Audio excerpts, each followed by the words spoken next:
Jadi satu hari saya tanya sama teman saya, ya teman saya ini orang PDI juga. Saya bilang sama dia, itu sebenarnya Mega bisa nggak sih mengontrol DPR PDI itu? Aku ragu kan, dia bilang. Ya saya nggak sebut namanya, tapi dia petinggi lah di PDI. Ragu, dia bilang.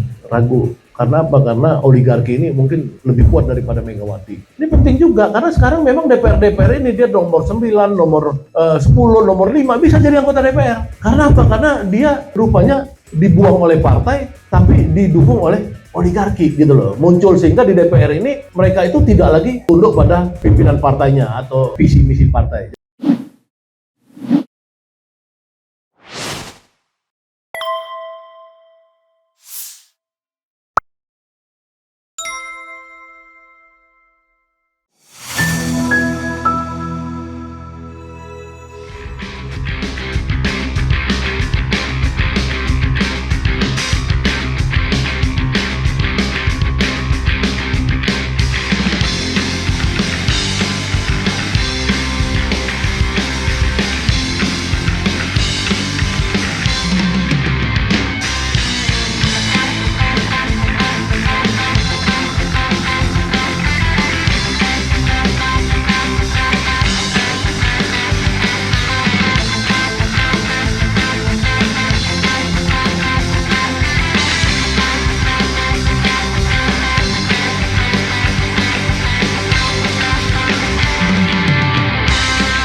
Assalamualaikum warahmatullahi wabarakatuh.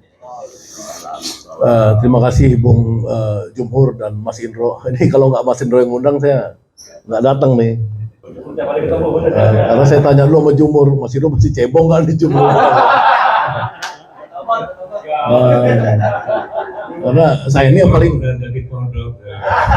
yang paling lama ngelawan Jokowi ini saya. Ya kan, kalau Jumhur 5 tahun, ya kan. Saya dari awal capek juga. Jadi sebenarnya saya sebenarnya senang mendengar teman-teman dari ahli tata negara ini karena perspektifnya menarik ya, bisa menjelaskan secara konstitusi sebenarnya bagaimana ini bisa berulang-ulang ya, karena zaman 98 itu kan sebenarnya teman-teman ahli konstitusi memang berusaha mereformasi undang-undang dasar yang lama ini agar pembatasan masa jabatan presiden itu bisa terjadi. Karena fenomena Soekarno dan Soeharto itu memang fenomena paling sial dalam sejarah Republik Indonesia berada. Karena apa? Karena mereka itu mengaku jadi presiden seumur hidup dan presiden yang ya Soekarno misalkan menjadi bapak bangsa, kemudian Soeharto bapak pembangunan dan lain-lain, tidak menyisakan ruang untuk melakukan checks and balance ya. Memang perdebatan demokrasi ini kan dari zaman Aristoteles, Plato, Socrates dan lain-lain. Kalau kita mau tarik ke sana untuk mencari pemimpin yang benar itu yang bagaimana? Apakah filosofer yang agung kata Plato atau misalkan orang-orang yang demokratik yang muncul dari partisipasi rakyat? Singkat cerita, memang pertama sekali ide ini diluncurkan, maksudnya ide tentang penundaan pemilu ini kan oleh si Kodari ini. Kodari, kemudian Bahlil, kemudian 3 partai, PKB, PAN dan Golkar, kemudian terakhir Lanyala. Makanya saya merasa tertipu sama Lanyala karena saya udah hampir berkali-kali jalan sama Lanyala. Saya pikir Lanyala jadi tokoh oposisi, ternyata mau ngadalin saya gitu ya. Jadi ya saya pikir ya saya merasa tertipu. Nah sebelum itu sebenarnya yang menarik, di bulan April saya diundang oleh teman-teman Masinton ini di teman-teman 98 yang tadinya saya pikir teman-teman ini mau menjebak saya, ya kan? Rupanya teman-teman 98 ini itu sampai mengagetkan saya. Misalkan Masinton bilang kalau kita ketemu lagi, ini April ya, April 2002 kemarin, saya ingat di satu daerah di Kebayoran, itu Mas Hinton sama saya di panel dan macam-macam 98 yang radikal-radikal yang menggulingkan Soeharto. Mas Hinton mengatakan, jangan sampai ada lagi calon presiden yang muncul dari gorong-gorong, kata Mas Hinton. Kalau muncul kita injek, kata Mas Hinton. Ya. Saya bilang, waduh, Mas Hinton. Saya kira gitu ya, Mas Hinton, ya benar ya. Ya ada orang ya di sini.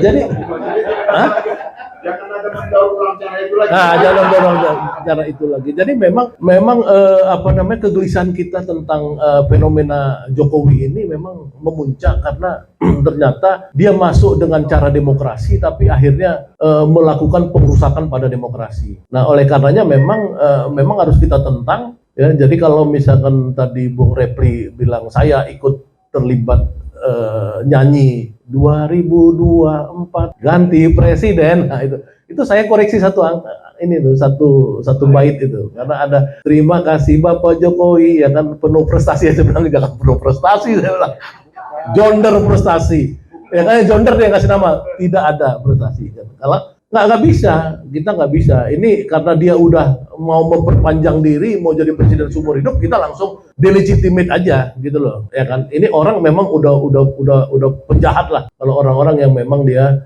mau serakah.